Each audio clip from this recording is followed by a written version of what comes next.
Saudara Wakil Presiden Gibran Rakabuming Raka mengunjungi pos pengungsian korban banjir di Banjartopati, Desa Kasiman, Kertalangu, Denpasar, Bali.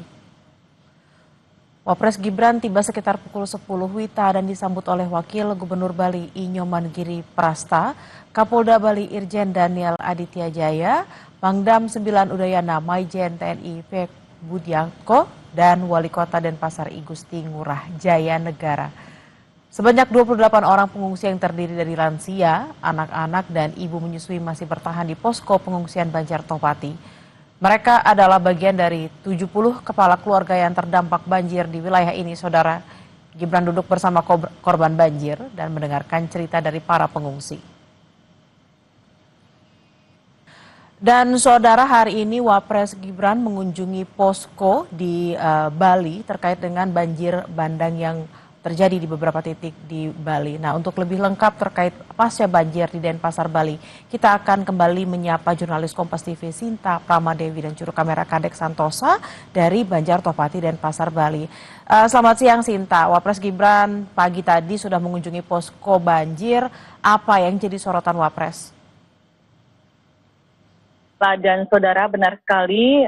Tadi Wapres Gibran berkunjung ke posko pengungsian di salah satunya di kawasan Topati ini. Ada yang menjadi sorotan, yaitu karena di sini banyak ada anak-anak yang mereka belum bersekolah akibat seragam dan juga alat-alat tulis mereka hanyut karena banjir. Nah, Wapres berharap ini Senin anak-anak ini sudah mulai bersekolah. Selain itu, Wapres Gibran juga berharap yang di posko ini ada lansia, kemudian ada anak-anak dan bayi, dan juga bahkan ada ibu menyusui. Wapres Gibran berpesan agar warga rentan ini mendapatkan perhatian khusus sehingga mereka tidak sampai sakit selama berada di pengungsian. Sementara tadi Wapres juga membawa bantuan seperti makanan cepat saji, kemudian ada sembako yang baru saja sudah dibagikan kepada para pengungsi. Bella. Lalu setelah penetapan tanggap darurat banjir, Sinta, bagaimana penanganan pasca banjir untuk rumah warga, pasar, dan juga fasilitas umum lainnya?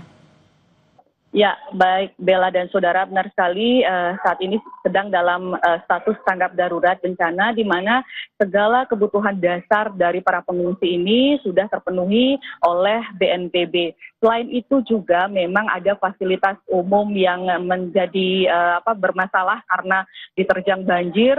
Nah, ini nanti akan diajukan juga dan nanti akan diperbaiki juga oleh BNPB.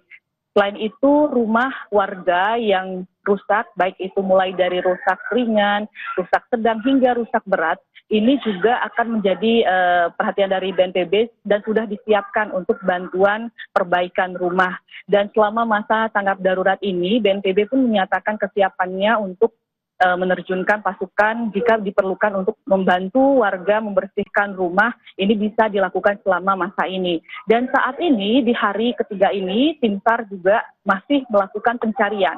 Ada 2 orang yang masih hilang di Kota Denpasar yang masih dicari. Selain itu, karena titik banjir ini tersebar di berbagai daerah di Bali, di Menguitani juga kami mendapatkan informasi dari tim SAR juga sedang melakukan pencarian korban. Di sana ada satu keluarga yang dinyatakan hilang yang masih juga dalam proses pencarian, dan juga di kawasan Ubung Denpasar juga ada 1 orang yang di hari ketiga ini menjadi fokus pencarian oleh tim SAR, selain juga dari pihak BNPB dan petugas lainnya yang melakukan pembersihan material banjir yang saat ini juga terus masih berlangsung. Bella.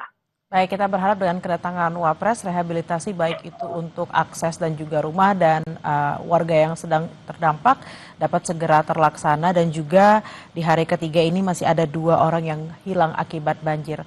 Terima kasih atas laporan Anda, jurnalis Kompas TV Sinta Pramadewi dan Kadek Santosa langsung dari Denpasar, Bali. Selamat bertugas kembali.